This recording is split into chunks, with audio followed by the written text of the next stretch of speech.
What is going on, everyone, and welcome to r/EntitledParents. Now, in today's first post, an entitled mum tries to return a bike to a bike store. The only problem being is that this bike is absolutely decimated. Before we get into that though, guys, if you are new around here, please consider subscribing to my channel. You know, one subscription, it might not sound like a lot, but it goes a long way, and we are now trying to get towards, I guess, 700,000 subscribers. That's the next big milestone. So if you are new around here, hit that button and let's go. Entitled mum demands full refund for a bike her son crashed. A little background. I started working at a bike shop about a month after the lockdown started. Bike shops were still open because supposedly they count as necessary transportation. Anyway, I had barely any school and my MTB team wasn't practicing anymore, so I thought it was a good time to make some dough. I arrived at the bike shop around 9 AM and checked in with the owner/manager. I was only allowed to work at the cash register and some occasional customer service since it was only my second week on the job. The other guys got to work on bikes in the back since a large part of our business was bike repair. The day was going pretty smoothly. 2 people brought their bikes in for repair and one family bought 3 bikes for their kids. But then, dun dun dun, she came in. This lady came in huffing and puffing with her 2 kids being dragged behind her, plus one of the kids' bikes. No mask and all. I'm like, oh god, I can't do this today. So I say to her, could you put your mask on? It's store policy right now. To my surprise, she actually said, oh, sorry, I forgot. Thank you. What can I do for you today? I want to return my son's bike. It doesn't work anymore. Now, we don't allow returns on bikes, but we do have a 1-month warranty that covers minor and easy to fix damages. Sorry, we don't allow returns. We will fix your bike on us though if the warranty is still active. Fine. Okay, we will need a receipt or proof of purchase then. Couldn't you just look my name up? No, I can't. The entitled mum then proceeds to rifle through her purse for 5 minutes trying to find the receipt, and when she does, she slaps it on the counter. There. I take a look at the receipt, and the date on the receipt was from 7 months ago. Sorry, but you bought this bike 7 months ago. So? Well, our warranty only covers 1 month of use. What does that mean? It means we can't fix it for free. Well, why not? I just told you. The entitled mum then says in a very threatening voice, just give me a refund and I'll leave. What? No, the repairs for your bike won't be very much, only around 45 bucks. I don't want it fixed anymore. I want my money back. Mom, we don't accept returns on bikes. If you really don't want it anymore, you could just donate it to charity. Oh, I've had it with you. Where's the manager? After she said these fateful words, something even worse happened. I'd forgotten about the kids she had brought in. I heard a loud crash and look up to see one of our bikes that was hanging from the racks on the floor. Her entitled kid said, oops. What the heck are you doing?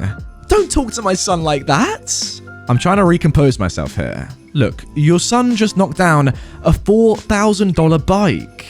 You are being so rude. My son didn't mean to, right, son? Yeah, it was an accident. My boss then burst out from the back, wondering what the heck was going on. OP, why is that bike on the floor? Well, this lady's son just knocked it down. My boss rushes over to the fallen bike to assess the damage. The freaking frame is cracked. Now, this was a carbon frame bike, which means if the frame's cracked, the bike's done. This kid right here knocked it over? Yep. He only knocked it over because your employee was harassing me. Wait, what? Lady, I don't care why it was knocked over, but I trust my employee more than you, and I'm going with what he said. I won't make you pay the full price of the bike since only the frame is damaged. I will need $2,000 from you though. What? Why do bikes cost so much? You don't have to pay it right now. We could arrange a deal for monthly payments. I am not paying for anything. You should be paying me for all I've gone through in this shop. My son did nothing wrong. It was your stupid employee who made it fall. What? How did I make it fall? I wasn't even close to the bike. The other kid starts to cry now because of all the yelling. Now look what you've done. The kid starts crying louder. I'm calling the cops for trying to cheat me out of money and harassing me and my kids. I look over to my boss and he kind of shakes his head, telling me just to let the cops come. Once the cops came, she told her bogus story of how we were harassing her and her kids and trying to cheat her out of money. She said I had knocked the bike down and I was lying about damages to get money from her. She also said when she tried to return a non-functional bike, we rejected her. My boss told me to just let her dig her own hole. When the police asked for our side of the story, my boss walked the officers into the back room and of course showed them security footage of her son knocking down the bike. He then explained our return policy and our warranty. Finally, he showed them the damages to the bike that was knocked over, confirming that we were not lying about that. She was arrested and had to pay a bunch more than what she originally would have had to. She also got 2 weeks in jail for resisting arrest and lying to officers. Oh god, just why in this situation would you cause such a fuss? Just pay the $45, it's not even that much. You get a bike that you can actually use. It's like, why not just do the simple thing? Yeah, probably you were hoping that it would be under warranty, although surely in the back of your mind you knew that you're not going to have like 7 months to refund a bike that your son's broken. But $45 to fix it? Surely that's just a no-brainer. Like, just pay the money, move on with your life. Don't mess around, cause your kids to, go into some weird state where they're like worried about what's going on, accidentally knock over a $4,000 bike. Oh my goodness me, then go to prison. Yeah, I mean, I'll ask you guys, yeah? What would you rather do? Pay $45 to get your bike fixed, or pay $2,000 and go to jail? For me, that's quite a hard decision. I have to think about that one, but let me know down below, what would you do? Now for our next story. I met my biological parents today. So for some backstory, I am adopted. My biological parents gave me up at birth. My adopted parents adopted me when I was young, but were always open about my adoption and everything. They never kept anything about it away from me and always told me the truth when I had questions about my adoption. I never had too many questions about my adoption though, as I just wanted to believe that my adopted parents were the people who gave birth to me. I, a 16-year-old girl, had the opportunity to meet my biological parents the other day. It was my choice whether I wanted to or not, and I decided to meet them. I thought that maybe there was a chance that they weren't heartless buttholes, and that maybe they were just falling on hard times and couldn't support a child, and that now they were doing better and wanted to actually form a bond with me. Oh, how wrong I was. My biological and my adopted parents talk it out and set up a date and time to meet up, and my adopted parents relay it all to me to make sure I was okay with everything. For the most part, I was just agreeing with everything because I was nervous not to make a bad first impression. After a little bit of talking and discussing, a time and date had been settled on. Directly 2 weeks from now at a restaurant called Texas Roadhouse, the fanciest restaurant we have where I live. A week before I have to go and meet my biological parents, my adopted mum took me shopping at the mall for some new clothes. I've never been too fond of dresses and stuff, and my adopted mum knew this, and so instead of taking me to some place like Kohl's or Claire's, she took me to Hot Topic and Spencer's, where we found a couple fancy things that I liked and that we thought that my biological parents would like as well. Some time had passed and I was getting ready to meet my biological parents. I put on the clothes and hop into my adopted parents' car so that they could take me. The plan was that my adopted parents would drop me off, and they would hang around the area for a bit so that if something happened, they could get to me quickly. We get there, and after a small pep talk from my adopted parents, we go into the restaurant and meet my biological parents. Right off the bat, as they looked at me, they mumbled stuff under their breath, which I can only assume was about my outfits. My biological parents themselves looked like your typical snooty rich parents, as they were decked out in all types of jewelry, fancy clothes, etc. Already, I was getting a bad vibe from them. We greet each other, and after like a minute, my adopted parents leave so that me and my biological parents could eat and get to know each other. So, me and my biological parents get escorted to a table and sit down. A couple seconds pass, and my biological mother says something. So, how are you liking your life so far? It's good. My biological dad then chirps in. Well, tell us about it. There's not much to tell you about. I live as I presume any normal child would. Okay, do you have a boyfriend? I froze at this question.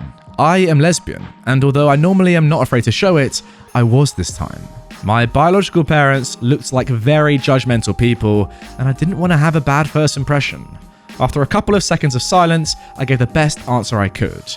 No, I told them I didn't have a boyfriend, which technically wasn't lying. The rest of the day goes pretty much exactly like this, just with a couple typical Karen things thrown in by my mum. She would constantly snap and call over waiters, treat the staff like trash, etc. All of this was pretty bad, and I wanted to call my adopted parents and leave, but for whatever reason, I decided not to. An hour or two of awkward entitlement passes, and just as I was about to finish my food, my biological parents say something I will never forget. OP, we need your help with something. You have a biological brother who is currently in the hospital.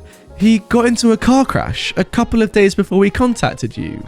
He needs a kidney transplant, and your dad and I have both offered up ours, but we weren't matches. The only person who does have a match is you. We hope you're willing to give up your kidney for your brother. This broke me.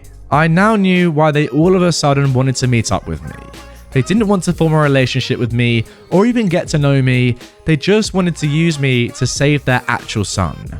I didn't even know I had a brother, and at that point, I frankly didn't care. I told them no. They abandoned me as a child, and 16 years later, they want me to save a brother I never knew existed? I told them no and just walked out.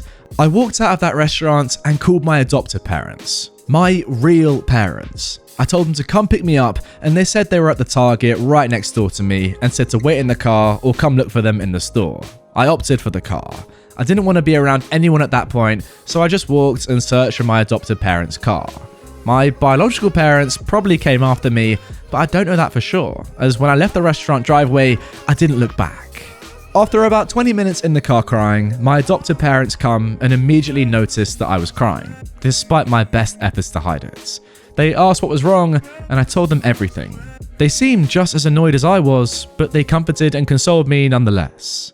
I'm glad I'm adopted, because as far as I'm concerned, my real and only parents are my adopted ones. Oh my goodness me, what a trashy couple of people. We actually had a story very similar to this one a couple of weeks ago where a family member contacted a distant relative purely because they needed something from them. In this case, a transplant, like the other story. I mean, it's just ridiculous, isn't it? Firstly, you leave a child, when they're young and just F off and do your own thing. And obviously they have to go into foster care and get adopted and that sort of stuff. Then when you actually need something from them, you contact them saying, oh, I'd love to get back in contact with you. We definitely don't need you for a key organ for our son that we actually love and care about and actually took care of. No, this is a purely friendly thing, not a use thing at all. It's just ridiculous, isn't it? I mean, come on. Just think about it. Put yourself in OP's perspective, right? She's probably waited her entire life to meet her biological parents. Obviously, yes, you love your adoptive parents because they are your real parents, of course. But obviously, you'd be interested to know what your biological parents are really like. This was a big deal for OP, but no. Just gets thrown back in their face, asking for a kidney for Christ's sake. Wow, some people, man. Now moving on to our final post. Entitled Stepmom gets mad at me for having my period, then calls me a skank in front of my dad when I get birth control. Bit of backstory. My periods were insanely painful. I've actually been hospitalized because of them. So when I was around 15, my stepmom and my dad were going to a barbecue for my stepmom's brother. I don't remember the occasion, but it wasn't for anything big. They asked me to come along, and I told them I didn't feel that great, so I was going to stay home. They left, and about 2 hours later, I fell to the floor in complete pain. They were still out, and my dogs found me on the floor. My pitbull stayed next to me while my boxer ran around for someone. Yes, this is important. I texted my dad telling him he needed to come home, but he didn't answer. So I texted my grandma. Hey, Grandma, I think I started my period. Do you have any painkillers? Of course I do. I'm out shopping right now, but I'll drop them off once I'm done here. Okay, thank you. About 5 minutes later, I get a call from my stepmom. The conversation goes as follows. Why did you text your dad that? Because I'm laying on the floor in pain and I can't get up? Why can't you get up? I'm on my period, and this pain wouldn't stop unless I stay curled up in a ball like this. Fine, we are coming home, but don't ever text your dad with that again. Then she hung up. I waited about 15 minutes for them to arrive home. My boxer ran over to them and showed them where I was. My dad picked me up and carried me to my room. My stepmom gets some painkillers, a heating pad, and then tells me to sleep. She was mad the rest of the day and wouldn't even look at me. The next day, we meet my biological mum, and my dad tells her everything that happened. My mum and I decided to start looking into birth control. We found out I can't have the pill due to the fact I have epilepsy, so we heard about how an implant was still in testing and how it wouldn't have an effect, so we went with that one. I told my dad and stepmom that I got birth control to help, and my dad was happy. Then my stepmom says, "Well, I hope you know that means you can't go around sleeping with everyone." I sat there in shock that she says something like that in front of my dad. I'm demisexual, which means I don't have sexual attractions towards people I have no emotional bond with. So random stranger hookups were out the window. Around dinner time, I still couldn't stop thinking about what she said. My dad knew that something was troubling me and said, "She didn't mean it, you know. That's not how it meant to come out." I believe my dad, of course. This was mistake number 1. When dinner was finally served, she kept giving me dirty looks and looked at the food like I gave her a severed human head to eat. Did OP help make any of this? Everything except the vegetables that you made. My dad wanted me to grow up to be the cook in my family. My stepmom then proceeds to only eat the vegetables. Like I'm going to give her some sort of disease because I got birth control. I ate about half my food and then cleaned up. My dad apologized for her, but I didn't believe it.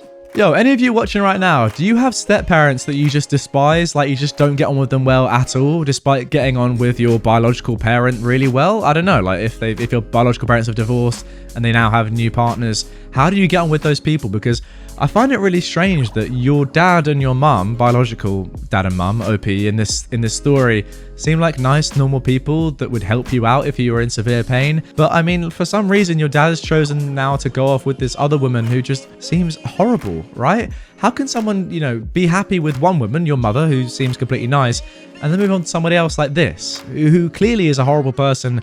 You don't get on with them very well at all, and I'm sure your dad knows that. Like, having to apologize for your new wife to your own daughter is very, very strange, and surely there are loads of red flags that are going off in his head right now, just right in front of his eyes. I don't know, but yeah, let me know down below, guys, if any of you have been in this sort of situation, because I imagine it's actually more common than I think, to be honest. So yeah, I want to hear your horror stories of your step parents, or maybe you have an amazing step parent. I don't know, maybe you have an amazing one, and if that is the case, then you're lucky, because you're in a better situation than OP in this story, that is for sure.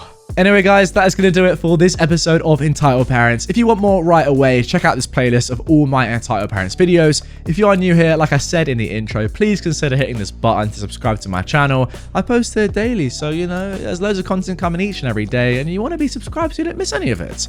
And yeah, with that being said, I will see you tomorrow for a brand new video.